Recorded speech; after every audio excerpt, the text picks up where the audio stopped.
So there are other functions that the youth volunteers can perform as well. That would involve, a lot of cleaning, doing the windows, doing dishes, things like that. We would like to have you involved back in the kennels doing cleaning, but it's just so hard to keep you and the animals separated back there, so it's not an option. But there are a number of ways that we can get you involved, and they are still all so valuable. If you knew how much money those mailers that we send out generate for us every year and how much that goes to saving the lives of how many of these animals, it's extremely, extremely valuable work, and we need you for that. So to all the under 18, all the youth volunteers, I tip my hat to you and thank you for doing this valuable service. And unfortunately, until you turn 18, unfortunately, we're just not going to be able to have you having any contact at all with the animals in the building, and that's not going to change, unfortunately. There's always, special events is just, something else like I mentioned before. We have them year-round. I'm always sending out reminders and asking for help. Those are other things, but you'll be asked for those, more once you get involved, and those are frequently for either youth or adult volunteers, both. Now we're going to get into the section of the manual entitled Shelter Policies. This covers a number of the different policies. Like I touched on, the standards for adoption. That policy again, is available in a packet at the front desk. But it just basically boils down to, are you able to care for this dog in the way that it deserves and give it the time and attention that it deserves? And if so, essentially those are the main criteria. But then with the pit bulls, any pit bull type dogs, we're fortunate enough that Montgomery County even allows us to adopt them out. Many areas around here, they are a breed that is not legal. For example, in Prince George's County, currently the pit bull is an illegal dog there, so they are not available for adoption throughout the shelter. And there are other community shelters, in other parts of Maryland where the dogs are technically legal to own and possess, but the county or the municipality that they represent is unwilling to take the risk with these more at-risk dogs that have been demonized in the media. They're unwilling to take the liability and take the risk of putting their name behind adopting out pit bulls. So we're very fortunate that the county even allows us to adopt them out. They do have some additional requirements and additional policies that make them a little bit more challenging to place, but in the long run, that these policies do make it more likely that the fit is going to be that perfect forever home for that particular animal. The policy has become less restrictive than it was previously. We used to not adopt to renters ever, even if your landlord or property manager allowed it. And the reason why for that is because people who rent, by just definition, are more likely to be moving to a different home in the foreseeable future. And just because the place you're currently at allows pit bulls and pit bull type dogs does not mean that you are easily going to be finding another living arrangement where they accept pit bulls or pit bull type dogs. So because of that, we used to say no to all renters. Today, the policy has changed, and we will accept renters as applicants, but with a strong focus on educating that potential adopter on the difficulties and the challenges of finding a new living space when it's time for them to move to a new location. So we tell people, you don't want to wait until a month before your lease is up to start looking for another place, because unless you're going back home with mom and dad, or know somebody who's personally going to be renting you their place and allows it, it's increasingly difficult to find a home where you can actually bring a rented home where you can bring a pit bull into it. So big focus on the education now, and we do allow renters. We also used to not adopt pit bulls to anyone who already had a pit bull in their home. The reason for that was because many of the people who want to have multiple pit bulls are people that we don't want to have any pit bulls. People who get them for the status and they look tough, or even worse, someone who's actually using them for any illicit or illegal purposes. But the flip side to that coin is a lot of the people who already have a pit bull or a pit bull in their home are exactly the type of people that we want to adopt another pit bull to. These are people who already understand the energy needs and requirements of that particular breed. They understand how intelligent and therefore how stubborn a lot of times these particular dogs can be, as a breed. They understand the prejudices and the dirty looks that you get in the community, and how to deal with that appropriately. So, a lot of times the people who already have them are people we wish never had one, but a lot of these pit bull owners are exactly the people that we want with more pit bulls, because they're out there making advocates, and they're teaching leading by example, and teaching people that these are not the dangerous breed that the media frequently wants to make everything sound like, that they are misunderstood and, generally speaking, wildly friendly to people, and just looking for someone that they can latch onto and love, the way that they've always wanted to. So at this point, Montgomery County still does require some additional steps. Obedience classes are mandatory with every pit bull. This dog could come in riding a unicycle, wearing a clown costume, and we're still going to require that this dog goes to obedience classes. This is not so much that they learn how to sit and give paw or any funny tricks. This is more for the bonding experience between the dog and the owner. We require that all the animals that are adopted from here are going to be spayed and neutered anyway. But if your animal in your home is not already spayed or neutered, we, generally speaking, don't have the power or the authority to mandate that you fix your existing animal. But if you're bringing a pit bull into your home, we do have the power to mandate that your existing animals are spayed and neutered in your home. The interview process, we do a home interview with every adoption, but it's a little bit more in-depth of an interview with any of the pit bulls. And again, that is really to make sure that this is the right, safe environment for that animal to be going into, before they either wind up coming back to us a year later, unsocialized and crazy, and, now it's our problem to deal with. We want to make sure that they're going to the right home. So, like I said, there are definitely a few more hoops that a potential adopter of any of the pit bulls or pit bull type dogs will have to go through before we can actually complete the adoption. But in the end, as pretty much all of them do find out, it was always worth it, and you get your new best friend. Another policy, again, we already talked about it once before, but that it is the euthanasia policy.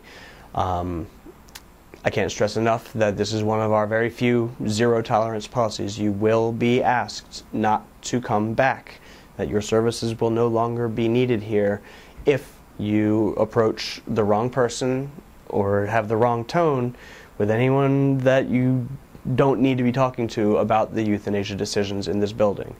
I cannot remind you strongly enough. You can come to me and you can talk to me anytime, and I will happily give you whatever information, and I will be what you need me to be to you.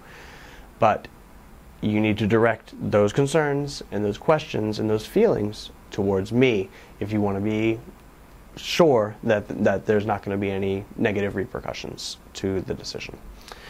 And finally, the stray animal policy here.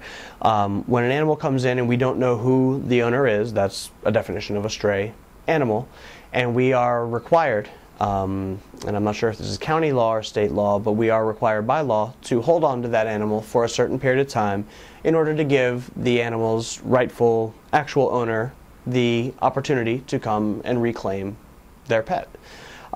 During that time, we will allow visits, and we will even allow people to file applications on that particular animal, so that when the quote-unquote stray time is up, I believe it's 6 business days from the day that they come in, when that stray time is up, then we can just go ahead and start processing the applications in the order that they were received. But we won't even look at those applications until that time is up.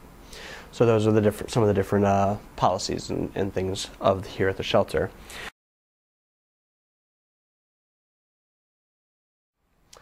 And the next section here is the volunteer policies and procedures. The first thing on that form is on that section I should say, is the release of liability. That is one of the forms that you've got in front of you right now. Nobody does anything in this building without having their release of liability form. Essentially what it says is that you may be injured at any time working in this building, and if unfortunately this does happen, you will not hold the Montgomery County Humane Society or Montgomery County liable for those injuries. This boils down, for most of you who are going to be working with the animals, this includes if you were ever bitten or scratched, things like that. The animals that we have you working with, we have no reason to believe that they would ever behave in a malicious way, because those are not available to any of the volunteers to work with. But they are animals who, by and large, cannot speak in English and warn you if they are having a bad day or they're not feeling like being handled today. So if you are ever injured, even if you trip and fall in here, it's understood that the Montgomery County Humane Society and Montgomery County itself will not be held liable for those damages. Training, every position in this building, no matter whether you're doing animal handler, whether you are stuffing envelopes, every single position in this building requires some degree of training. And to an extent that the amount of training kind of is affected by you. For animal handlers, most of the time it's done in two-hour training sessions, and at the end of that second 2-hour training session, if I or whoever is training you feels that you need to continue training before you're on your own, then we will address that on a case-by-case basis. But generally speaking, 2-hour training sessions is what it takes for you to be properly ready to handle the animals. For the information desk, again, that really depends on you. How fastly do you pick up the filing system that we use here for the animals? How quickly have you learned how to read the evaluation and what information, how to express that information to the patron effectively? Those types of things. And if you're stuffing envelopes, we're going to show you in what order we would like the pieces of paper to fit into this envelope and how we would want them folded. Training probably takes 5 minutes. But no matter what position you're doing in this building, they all require some degree of training, and we will provide that to you. The next one is scheduling. There is nothing in this world I love more than a volunteer who can commit to a set schedule. Dave, I'm going to be there every single Thursday from 4 to 7. Great. I love being able to know that I can count on someone and what day and what time. But I also understand that a lot of times people's lives aren't that simple, and you may not be able to commit to a set schedule. So for those volunteers who are unable to commit to a set schedule, we'll just see you when we see you. The hours that you are allowed to be here, generally speaking, for the animal handlers, for the information desk, and for the most part, for most of the production type work, the hours that you're allowed to be here during the week are 12 to 7. During Saturdays and Sundays, we're open from 12 to 5. And Wednesdays, the day that we're actually closed to the public, we would never need an information desk person because, again, we are closed to the public. And for the animal handlers and the people doing any production work, your hours are from 12 noon until 6 p.m. Supervision, as far as supervision goes, technically I would be your supervisor. I'm the volunteer coordinator. I'm the head of the department that you are working for. But this is a big group effort, and other volunteers who see you in the back, if they see that you're struggling, performing a function, or if there's something a step that you're skipping, or something that could make your job easier, they're going to step in and coach you on that. The same with the kennel staff. If they see something that you're either a step that you're missing or a way that you could improve your functions, kennel staff is gonna talk to you as well. So really, when it boils down to, is you are your own supervisor as long as you're doing everything right and no muss, no fuss, and you're doing everything perfectly. And we are all each other's supervisors if we see someone who is not doing everything the way that they're supposed to. Signing in and out. One of the first things that you'll be seeing when you come in, the first thing you'll be seeing every time that you come in is a volunteer sign-in book. This is important because the county needs to keep track of the number of volunteer hours that are logged per month, per year, etc. And they need that documentation provided as accurately as possible, so we need you to sign in and out for the time that you're actually here. And in addition to that, my boss personally wants to see these reports to make sure that I am doing an adequate job as a volunteer coordinator of getting people actually in the building and doing the volunteer functions. So it is personally important to me that you sign in and out because my boss uses that as one of the ways to track my performance. So thank you for doing the job appropriately and making sure that you sign in and out when you come and go. The parking lot here at the shelter, for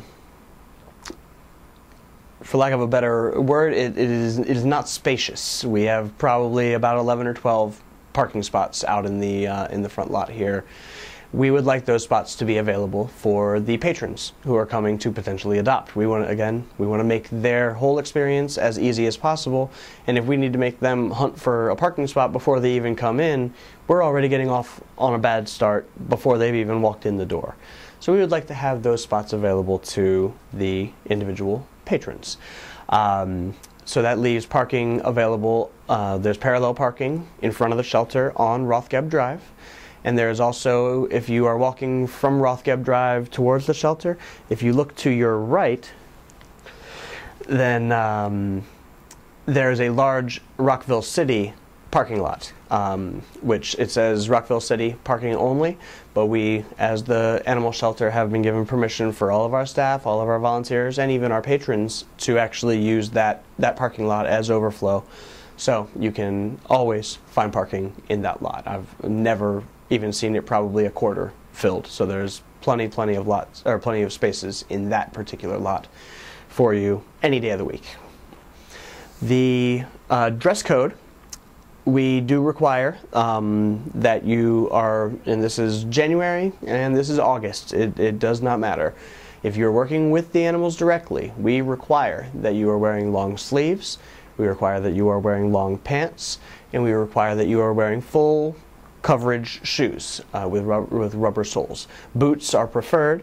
The more coverage, the better, essentially, is the general rule of thumb. You will be given a volunteer t-shirt when you complete your training, as long as they are available.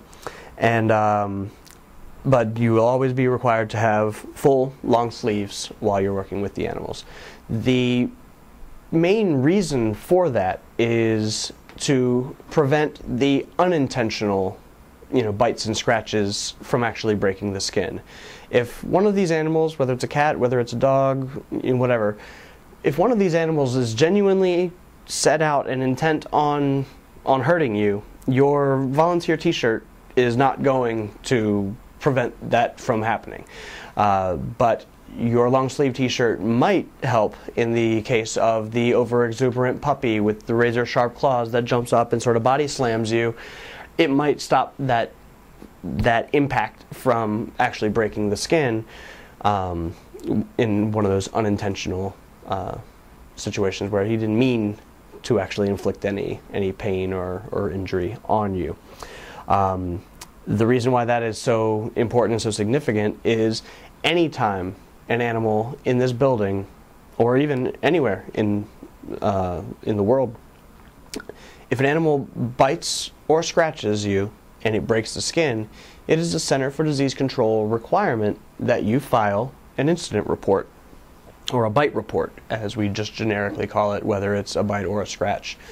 And then that animal will have to be quarantined for a period of at least 10 days, depending on different circumstances, but generally it's a 10-day quarantine.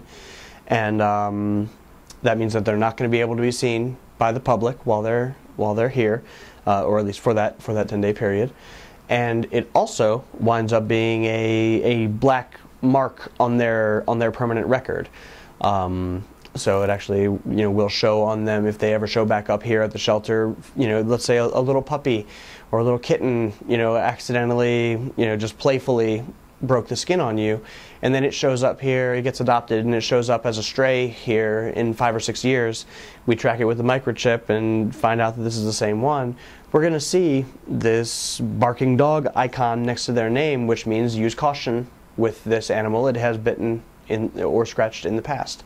So now this animal is being handled with care as some sort of terrible, threat to the safety of everyone, until we find out otherwise. It comes in and it's friendly and easily handleable and everything else.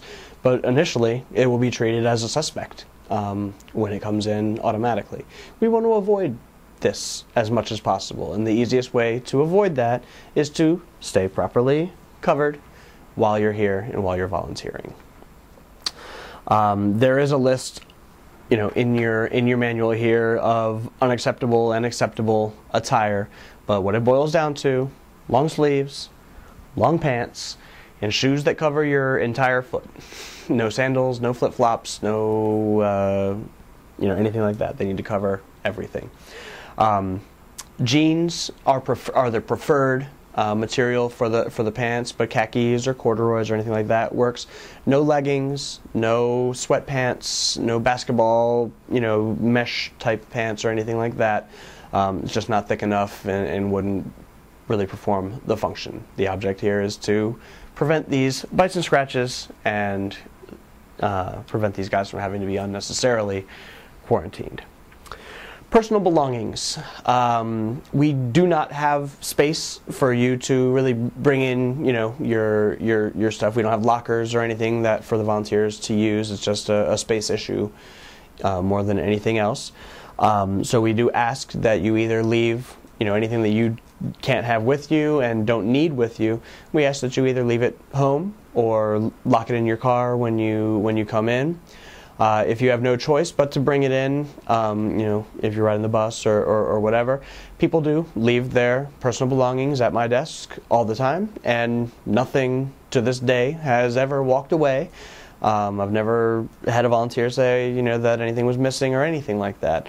But since I'm, filming videotapes like this and training new volunteers and out at special events, I'm not always at my desk to be there to be responsible for it. So if you do bring your personal belongings in and store them in my area, that's fine, and I would expect that nothing will happen.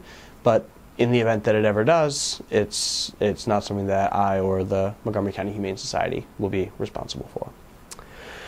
Updates. We ask that you keep us up to date with any information that changes for you. If you move, if you get a new phone number, if you have a new email address that you would prefer I use to contact you, if you go into the witness protection program and change your name, whatever the situation is, if there's any change in the information that we have for you, we want to know it so that we're using all the correct information. The next section here is handling complaints from the public and also answering questions correctly. I sort of throw these together and address them at the same time. If a patron comes to you and they're irate about one thing or another and they're asking you questions and they're very angry and they're pointing at you and they're raising their voice, this is not your responsibility to deal with this. You are not being paid enough as a volunteer to be responsible for handling this. So I give you an easy out. I hate using this term because to me and to all the staff here, the volunteers are so valuable and so important. But here is a great term that you will learn to have close to your mouth whenever you see someone coming up to you very angry. You can say, "I'm sorry, I'm just a volunteer." If you could talk to one of the paid staff people up front, they'd be happy to be able to help you with that. Happy to answer your questions.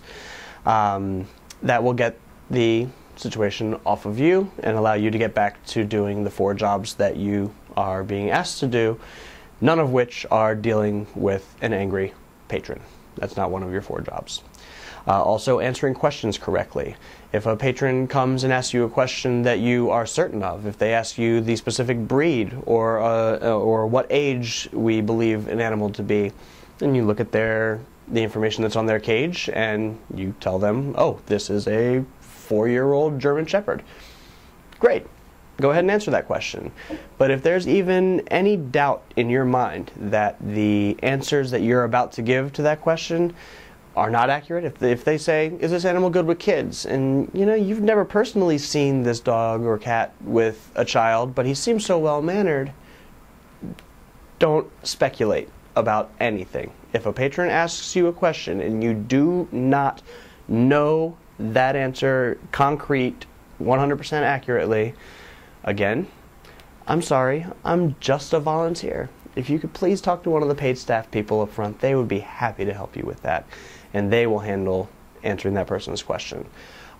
It is not your responsibility, and unfortunately, it seems like whenever someone does speculate and give incorrect information, for some reason, the person that they were just talking to is always somebody who's going to make a big deal out of it and will wind up writing an editorial or doing something silly that winds up, we have to then go back and spend a whole bunch of time correcting the mistake that someone made by giving false information out or incorrect information out. So please, if you don't 100% certainly know the answer to the question that that person is asking you, just direct them to one of the paid staff people. They would be happy to help them. Guests, we certainly have no objection in the world to you bringing people in to meet the individual animals. I know that it will not be long before you're telling all your friends and all your family members and all your coworkers about the wonderful dogs and cats and bunny rabbits that you are volunteering with at the shelter. And "Oh man, you should see this one. He's the best. I've never seen one of these as cute and sweet and nice as this before in their whole life." So you very well may have that friend, family member, or coworker say, "You know what? I want to come meet this guy." By all means, bring him in, show him around, point out your personal, favorites, and then get back to doing the jobs that you're here to do. Under no circumstances can your guests stick around and assist and help you with the volunteering. They have not been through the training, they have not been through the orientation, they have not signed the appropriate release forms and other forms that we require. So under no circumstances can they assist or help or be involved in any way. But you can come, bring them in, point them out. A lot of times a patron, off the street will not really give you the benefit of the doubt. If you point to this big, goony, crazy-looking dog and say, this is the best dog in the building, this is the sweetest, most gentle, wonderful thing, they're going to look at you like you're just trying to sell them a load of goods. Whereas this person who you know personally, your family member, your friend, your trusted coworker, they're going to look at that dog and say, I never would have considered that, I never even would have looked twice at that dog, but since you say he's so great, I'm going to go get a visit slip and go do a visit with it. 2 seconds later, they're out in the backyard, they're rolling around on the ground, they're having the best time of their life, and that person goes out to the front, files an application, and now we found that animal the perfect home ever. And they never even would have looked twice at that particular one without your particular reference that you gave them. So by all means, we love it when you bring your friends and family members and coworkers in to meet these guys, because it frequently leads to great adoptions. But under no circumstances are they able to assist, help, or participate in the volunteer functions that you are performing. Safety. We recommend that everyone be up to date on all their basic shots, tetanus being the primary and probably most important one of them all. But since we can't personally provide them to you, we can't require that you be up to date. It is merely a request and a preference of ours, and we think it is in your best interest as well to be up to date on those things. And if you happen to be sitting on just untold disposable income that you can't find anything better to do with it, then by all means, we encourage everyone to get the pre-exposure rabies vaccine. It's a very costly series of shots. Last time I looked into it and heard anything, it's a series of 3 shots given over a 4-week period, and it runs about $2,500 is the approximate number I've heard, and that was a couple years ago, so it may even be higher by now. And pretty much no insurance covers it, so this is definitely one of those out-of-pocket type expenses. But like I said, if you just have disposable income that you're not doing anything better with, then by all means, go get your pre-exposure rabies vaccine. It's great. You can camp with impunity. You have no fear of whatever it is rustling outside your tent, or that scary raccoon that's waiting by your trash can every trash night. You don't really have anything to worry about from him. The worst thing in the world he can do to you is bite you. And with me personally, I've been bitten by enough animals in my life that I'm sure a raccoon can't be worse than any of the dogs or cats that have gotten me over the years. So what's going to happen? Nothing new to worry about there. Can't require that you have any of these shots, but they are nice to have. I mentioned before with the euthanasia policy that we have very few zero tolerance policies in the building. But another one of those zero tolerance policies is in regards to the confidentiality of much of the information that we have here. Specifically the information desk volunteers, you're going to have a lot of access to an individual's information. A lot of time, if someone is giving up their animal, we get all their personal contact information. We get a copy of their driver's license. We have their phone numbers. We have, all that information right there in the paperwork, because if we have any additional questions, we want to be able to make sure that we can reach them to find these things out from the previous owner. Those pieces of information are used for our purposes in the building, and there's never a time when that information is appropriate to be taken for any other purpose at all. The reason why this is such a big deal, let's say for example a person came in and gave up an animal that you felt was not in the condition that animal deserved to be in, and you got angry. Let's say it was emaciated and very very underweight and very long nails, what just had not been cared for properly, and it made you upset. Well, so you take it upon yourself to open that animal's information and just kind of jot down the guy's home address and maybe some more of his contact information, whatever. And you go home and you call up all your rough friends, and you make up a little posse, and you show up at this guy's house and you beat him up. The expectation is that you're probably not a very good criminal. Just like most of my volunteers are all good people, would probably make lousy criminals. You're going to lead nothing but a trail of breadcrumbs from that crime scene straight back here to the Montgomery County Humane Society.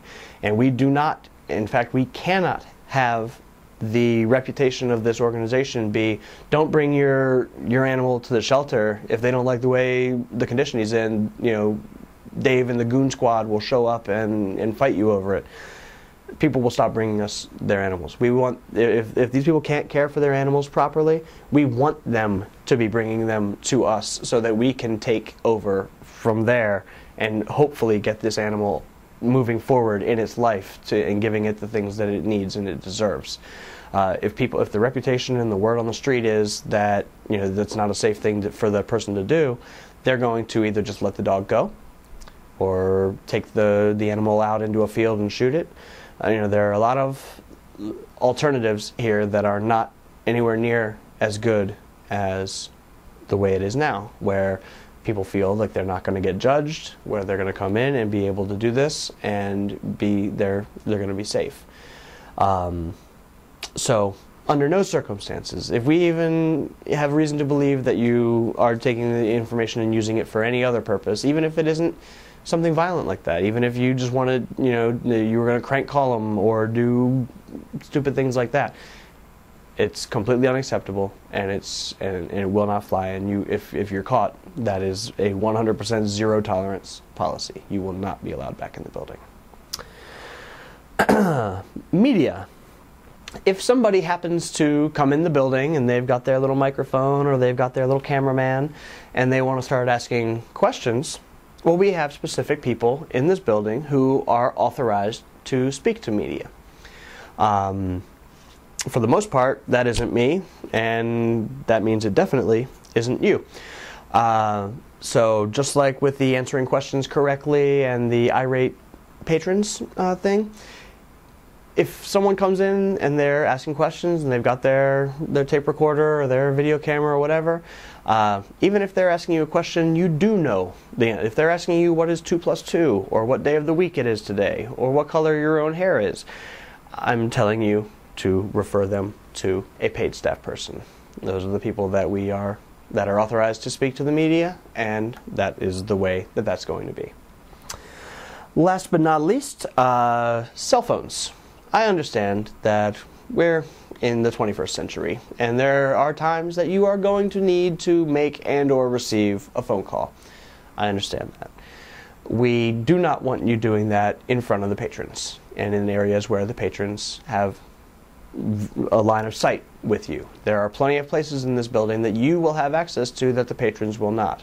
So if you need to make or receive a phone call, go into one of those various little cubby holes that you have access to, make or receive your call, and then wrap it up and get back to the job at hand.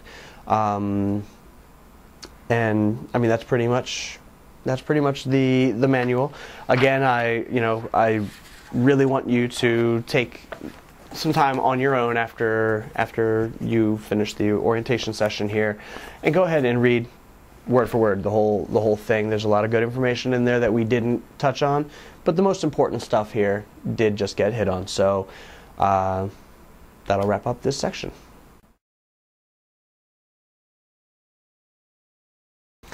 And the last section here of the orientation, I'm just going to go over the basic forms and paperwork that you will need to complete before we're able to get you started here on your volunteer journey at the Montgomery County Humane Society.